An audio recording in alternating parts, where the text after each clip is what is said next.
მოგესალმებით. მე მინდა დღეს მნიშვნელოვან საკითხებზე გავაკეთო განცხადება გავავრცელო და მივაწოდო ინფორმაცია ჩვენ საზოგადოებას. პირველ რიგში მე მინდა გითხრათ, რომ დღეს განვიხილავთ უკვე ბიუჯეტის საბოლოო ვარიანტს, რომელზეც ჩვენ აქტიურად ვიმუშავეთ ბოლო 3 თვის განმავლობაში შეიძლება ითქვას, პარლამენტთან, მთავრობაში, რა თქმა უნდა, მინისტრთან საერთოდ გავიარეთ ყველა ის საკითხი და ინიციატივა, რომელსაც ჩვენ განვახორციელებთ 24 წელს. პარლამენტთან ქონდა ძალიან ინტენსიური და ნაყოფიერი მუშაობა და საბოლოო ჯამში დღეს წარმოვადგენთ საბოლოო ვარიანტს, ბიუჯეტის საბოლოო ვარიანტს. ვფიქრობ, რომ ძალიან კარგი ბიუჯეტი გამოვიდა. მე მინდა მადლობა უთხრა ყველა ჩართულ ადამიანს, ჩვენი გუნდის წევრს, ფინანსთა მინისტრს და მის გუნდს, რომელმაც ძალიან კარგად იმუშავა ახალ ბიუჯეტზე. მოკლედ შევაჯამებდი კიდევ ერთ გავიმეორებ იმ ძირითად პარამეტრებს, რომელიც გათვალისწინებული იქნება ბიუჯეტში. მინდა გითხრა, რომ კვლავაც ბიუჯეტი დაგეგმილი არის კონსერვატიულად, ჩვენ ჩავდით 5%-იანი ეკონომიკური ზრდა. ასევე შემცირებული არის ძალიან ბიუჯეტის დეფიციტი, 2.5%, 1% იქნება დეფიციტი და შემდგომ წლებშიც მინდა რომ შევინარჩუნოთ ეს ტენდენცია, შემცირების ტენდენცია. მთავრობის ვალი 38% იქნება მშპ-სთან, რაც ასევე ძალიან დაბალია და შეიძლება ითქვას, რომ ბოლო 3 წელიწადში მოახერხეთ მნიშვნელოვანი შემცირება მთავრობის ვალის და მომდევნო წლებშიც მასაც შემცირების ტენდენცია იქნება. კონსერვატიულ დაგეგმვის პირობებში, მეგობრებო, ნომინალური მთლიანი შიდა პროდუქტის პროგნოზი 86 მილიარდი ლარი გამოგვივიდა. 86 მილიარდი ლარი. მე შევახსენებ კიდევ საზოგადოებას, რომ 2012 წელს მთელი ქვეყნის ეკონომიკა იყო 27 მილიარდი ლარი დაახლოებით.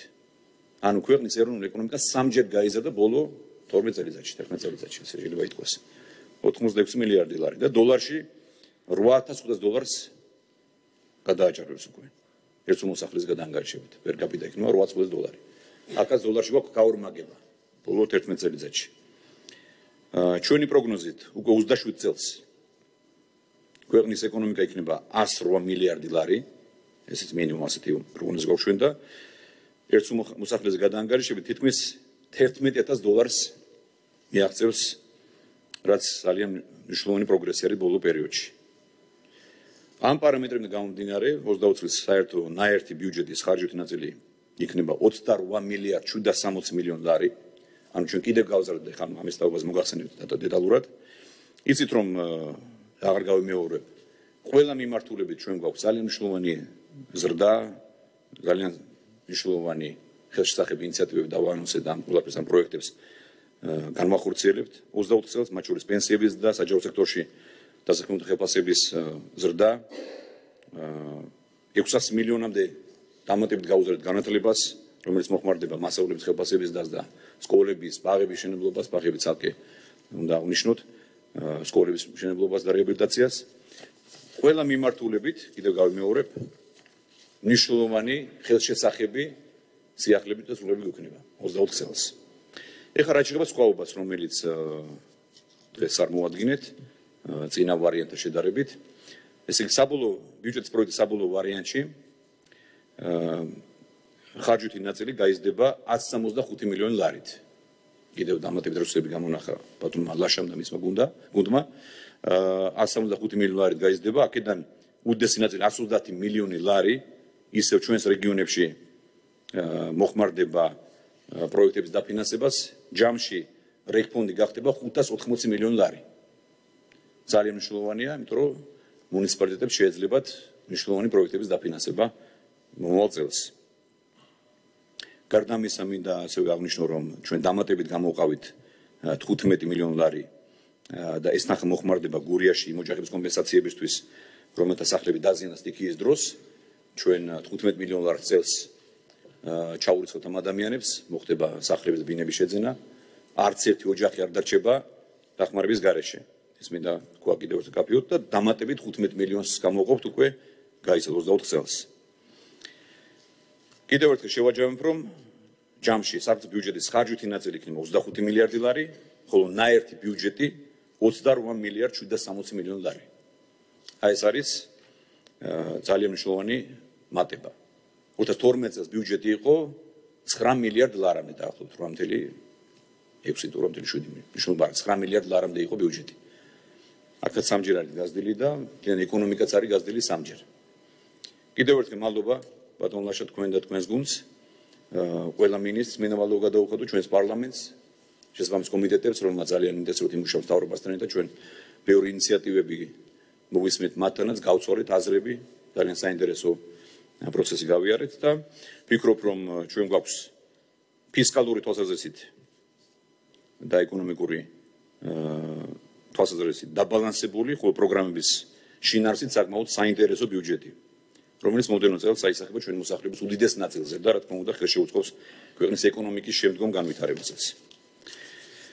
რაც შეეხება ზოგად ეკონომიკურ მიმდინარე ეკონომიკურ ვითარებას, იცით რომ ჩვენ წელს 7%-იანი ეკონომიკური ზრდა გვაქვს, ახლა ძალიან კარგი ტენდენციებია, ეს მნიშვნელოვანია შევინარჩუნოთ ეს პოზიტიური დინამიკა. მინდა ასევე კიდევ ერთხელ გამოვეხმაურო საფრთხის მიერ გავრცელებულ ინფორმაციას, რომელიც წინა კვირას გავრცელდა, ეს ეხება ეკონომიკურ აქტივობას და დასაქმების საკითხებს. ყველა კვარტალში წელს, ყველა კვარტალში გაიზარდა დასაქმებულთა რაოდენობა. მესამე კვარტალშიც გაიზარდა, მეორეშიც, პირველშიც ყველგან მნიშვნელოვანი ზრდა ჰქონდა და რეკორდულ მაჩვენებელს მიაღწია დასაქმებულთა რაოდენობა ქვეყანაში. 1,366,000 დასაქმებული არის დღეს ქვეყანაში. ეს ოფიციალურად რაც არის საქსტატის მიხედვით გამქვეყნებული ინფორმაცია. და ასევე რეკორდულია დასაქმების დონეც. აი ეს მოიტანა ბოლო წლებში ჩვენი მთავრობის მიერ გადადგმულმა სორმა პოლიტიკამ, იმ ნაბიჯებმა, რომელიც ჩვენ გადავდგით, იმ მშვიდობის პოლიტიკამ, რომელიც ჩვენ გვაქვს, თორემ დღეს რომ ყოფილიყო სხვა წინა ხელისუფლება და წინა მთავრობა, რა თქმა უნდა, დღეს მშვიდობაც არ იქნებოდა, არც ეკონომიკური ზრდა, არაფერი არ იქნებოდა. ქვეყანას ისინი მეორე და საბოლოოდ დააქცევდნენ და გაანადგურებდნენ, როგორც მათ ერთხელ უკვე დაანგრიეს ეს ქვეყანა. ამიტომ ჩვენ ვინარჩუნებთ ამ მშვიდობიან პოლიტიკას და მაღალ ეკონომიკურ ზრდას და განვითარების მაღალ ტემპს. ჩვენ ძალიან ბევრი პროექტი გვაქვს დაგეგმილი უკვე 24 წელს. ჯამში თითქმის 6.7 მილიარდი ლარი დაიხარჯება ინფრასტრუქტურაზე მთლიანად. აქედან მნიშვნელოვანი ნაწილი არის ბატონი ირაკლი ქარცელაძის სამინისტროს ბიუჯეტი და ყველა სამინისტრო შადებული აქვს ეს ხარჯები. ამიტომ ძალიან მნიშვნელოვანი პროექტები გვაქვს. საჭირო არის მაგარი მუშაობა, აქტიური მუშაობა, ეფექტური მუშაობა, დროული გადაწყვეტილებები და მე ვფიქრობ, ყველაფერი იქნება ძალიან კარგად. ეხლა რაც შეეხება მეორე საკითხს, მე მინდა ჩვენ საზოგადოებას უთხრა, რომ დღეს მთავრობის ნომაზე დავამტკიცებთ დეოლიგარქიზაციის სამოქმედო გეგმას, რომელიც გათვალისწინებული იყო და განსაზღვრული იყო ისედაც და არის შემადგენელი ნაწილი ამ 12 პრიორიტეტის და ახლა უკვე ამ 9 ნაბიჯის მიხედვით ჩვენ ავიღეთ ვალდებული ამის დამტკიცების თაობაზე. მთავრობის ნომაზე დავამტკიცებთ ამ გეგმას. 3 საათზე მექნება უკვე ევროკავშირთან ინტეგრაციის საერთო კომისიის ხდომა. ჩვენს პარლამენტთან ერთად განვიხილეთ მანამდე სამუშაო შეხვედრაც ჰქონდა პარტიაშიც და პარლამენტარებთანაც გავიარეთ ეს საკითხები. ეგრეთ წოდებული 9 ნაბიჯი, რომელიც უნდა გადაიდოს მთავრობის მიერ. ჩვენ დღეს განვიხილავთ და მოვიწონებთ. წინასწარ უკვე შედგენილი გვაქვს ეს ერთგვარი მონახაზი. სამოქმედო გეგმას მოვიწონებთ. თითოეულ ამ ასე ვთქვათ ნაბიჯზე თუ ამ გადასადგმელ ნაბიჯზე და რეფორმებზე გვაქვს კონკრეტული ხედვა, გაწერილი იქნება შესაბამისი სამოქმედო გეგმაც და ვადებიც, შესრულების ვადებიც. ამიტომ ამასაც რა თქმა უნდა ჩვენ აქტიურად დავიწყებთ, დაწყებული აქვს მუშაობა პრინციპში.